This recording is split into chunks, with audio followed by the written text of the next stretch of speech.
À l'écoute du Seigneur avec Dr Clément Akobé, du lundi au vendredi à partir de 6h GMT. Il faut sécuriser. Pourquoi est-ce que Abraham a béni Isaac? Pourquoi Isaac a béni Jacob? Pourquoi Jacob a béni ses 12 enfants? Donc apprendre ça, apprendre à sécuriser les personnes, les biens. Je rencontre des chrétiens qui me disent, mais je ne comprends pas, moi. J'ai un grand salaire, mais je n'ai rien, je n'ai pas d'économie. C'est que tu ne sais pas sécuriser. Paul dit quelque chose qui est très important dans Philippiens chapitre 4. Vous lirez du verset 4 au verset 8. Il dit que garde. Et souvent la forme, c'est une formule. Je te baptise au nom du Père, du Fils et du Saint-Esprit. C'est une parole. Et comme Jésus dit, je les ai gardés dans ton nom. Le nom que tu m'as donné. Et quand on est baptisé, vous voyez, aidez-moi à écrire mes livres. Hein. Voilà. Parce que je vais écrire un livre sur le baptême comme consécration. Et surtout, vous qui nous suivez dans les Caraïbes, en Afrique ou bien en Amérique du Sud, où on est habitué aux consécrations. Mais les consécrations, il y a les paroles. Quand on consacre à un génie, à une eau. Mais laissez-moi vous dire que le baptême, on nous consacre à Jésus. Alors, on nous baptise au nom du Père, du Fils et du Saint-Esprit. Au nom du Père et du Fils et du Saint-Esprit. C'est-à-dire que nous sommes plongés dans le nom de Jésus. Nous sommes plongés dans la puissance de Jésus. Ça, c'est ce qu'on appelle la forme. La matière, c'est l'eau. Donc, dans tous les sacrements, dans l'Église, il y a une parole qui accompagne. Voilà. La parole, c'est souvent ce qu'on appelle la forme. Il y a la matière. Quand c'est l'Eucharistie, la matière, c'est le pain, c'est le vin. Et donc, la parole est importante. La sécurisation prophétique veut dire la sécurisation par la parole. Et ça demande la foi. Et tout ce que Jésus dit par rapport à la foi, il ajoute toujours qu'il faut dire. Il dit que si vous avez la foi comme un grain de sénévé, vous direz. Il y a toujours, et quand les gens viennent vers Jésus, ils entendent la parole, mais ils exercent leur foi. Ta foi t'a sauvé. Et donc, on verra aussi, donc, comment on sécurise ces biens et les territoires.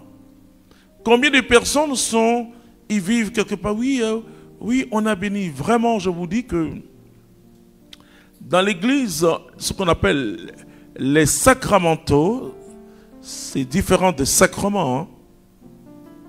Vous savez, le sacrement, lui, si c'est le sacrement, par exemple, du baptême, dans le sacrement du baptême, il y a la puissance de la nouvelle naissance en même temps. Et donc, le sacrement n'est pas lié, l'efficacité du sacrement n'est pas liée au ministre qui va administrer. Il faut avoir quelqu'un qui est peut-être croire à peine, hein, mais qui est capable même quelqu'un pour le baptême, par exemple, quelqu'un qui n'est pas baptisé, il voit quelqu'un qui souffre. Si la personne qui souffre dit, viens baptiser, il va baptiser. Donc, parce que le sacrement est lié même à la grâce de Dieu. Voilà. C'est ce qu'on appelle un mot barbare en théologie. Es opera, operato. Es opera, operato. C'est-à-dire, es opera, c'est-à-dire pour l'opération, c'est-à-dire le baptême est efficace dans son opération le sacrement est efficace par le sacrement lui-même.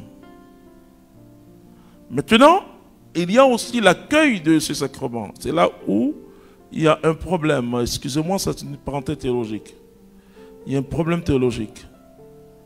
Nous avons plus, nous, catholiques, développé l'aspect de es opera operato. Les protestants ont plus développé l'aspect de es opera operantis.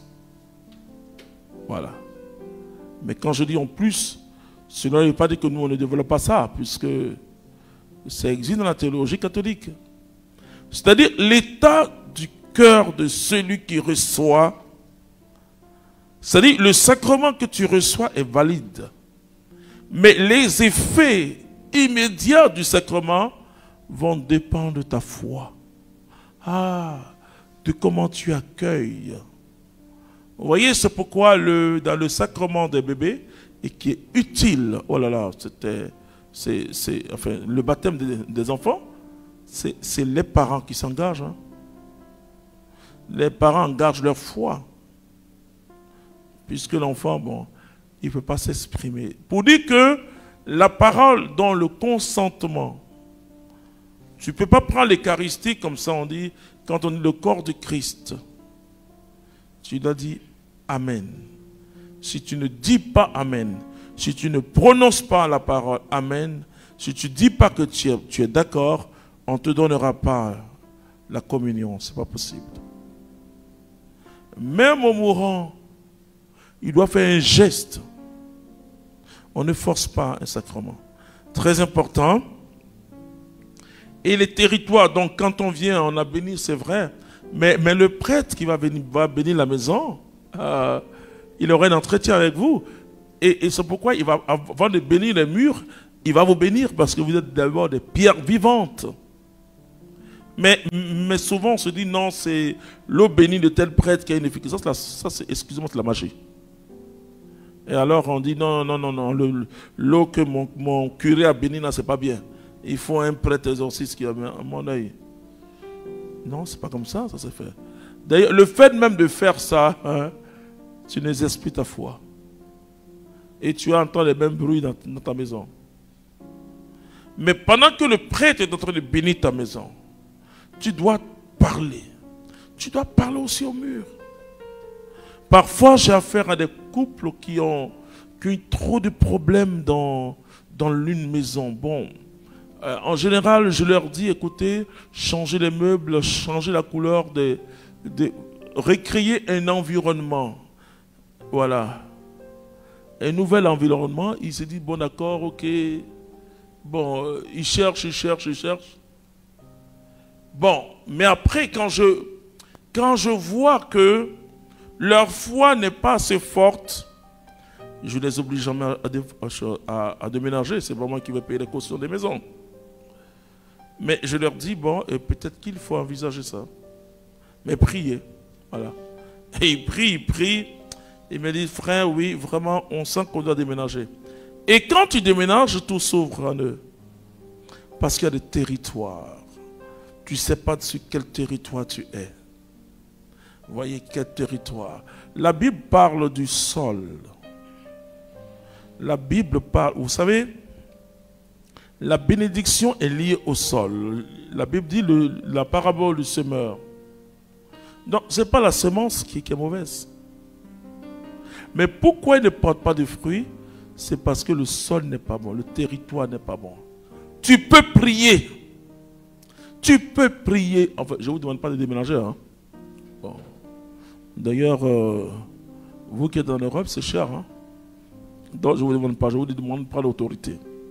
Tu peux prier dans un lieu et tu as l'impression que tu n'avances pas. Et quand tu n'avances pas, ça veut dire qu'il y a quelque chose qui ne va pas.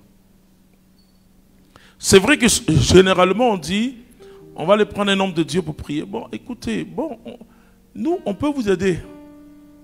Mais c'est ta foi qui doit s'exercer. Alors, Jésus, dans cette grande prière sacerdotale, rassure ses disciples.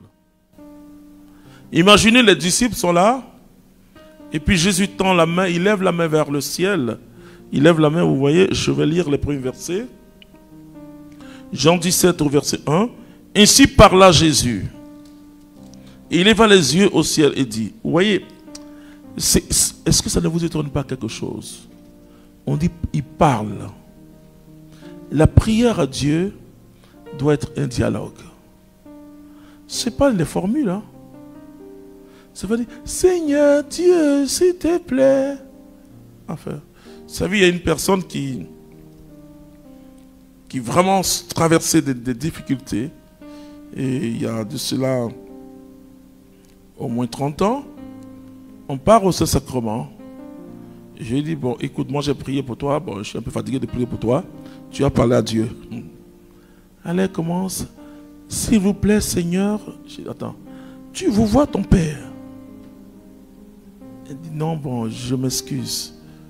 Et donc elle dit, oui, Seigneur. Je dis, bon, attends, est-ce que quand tu parles à ton père, tu chantes comme ça? Oui, Seigneur, s'il te plaît. Oui, oui, là où on n'est pas vrai, c'est là. C'est-à-dire qu'on ne peut pas parler à Dieu directement. On est obligé de nous appuyer sur des formules ou de prendre une autre voix. Oui, Seigneur, tu sais. Parle. Dis, Seigneur, tu sais. Alors, elle commence à le dire. Oui, Seigneur. J'ai dit, attends, est-ce que quand tu parles à ton père, c'est comme ça? Non, c'est pas comme ça. Il dit, bon, parle à Dieu. Ah. Et puis, elle parle au Seigneur.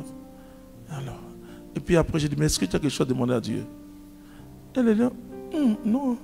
Alors que c'est une personne pour qui j'ai prié. Elle voulait travailler, elle voulait marier. J'ai dit, ok. Dis au Seigneur simplement que tu es fatigué d'être seul. Elle me dit d'abord. Oui. Dis-lui que tu es fatigué d'être seul. Même tu es fatigué de vivre ta chastité. Voilà, il faut dire que tu es fatigué. Elle me dit, frère, il est fait. Et prie. Et dis-lui aussi, tes finances c'est terminé. Et tu n'as plus rien. C'est comme ça on parle à Dieu. Bien sûr, elle a travaillé après se marier. Vous voyez? Mais c'est parce qu'on n'est pas vrai. Vous voyez, la prière, c'est un dialogue avec Dieu. Ce n'est pas des formules. Ce n'est pas Seigneur, s'il te plaît. Dis. Mais c'est comment tu parles à quelqu'un? Imaginez-vous si dans le langage humain, pour dire quelque chose à Stéphane, Stéphane, est-ce que Stéphane, tu peux. Stéphane dit, hein? Ça c'est le hein, là c'est un africain. Hein? Oui, tu dis quoi même? Non, tu parles avec ta voix naturelle. Dieu veut que tu sois naturel. Ainsi parla Jésus, et levant les yeux au ciel, il dit, Père, l'heure est venue, glorifie ton Fils, afin que ton Fils te glorifie. Alléluia. C'est très important. La sécurisation prophétique, c'est ça. Sécuriser tout autour de toi. Tout autour de toi. Ce n'est pas la parole. Or, la Bible dit, la foi vient de ce qu'on entend, et ce qu'on entend vient de la parole de Dieu. Et je dis que Dieu va vous bénir.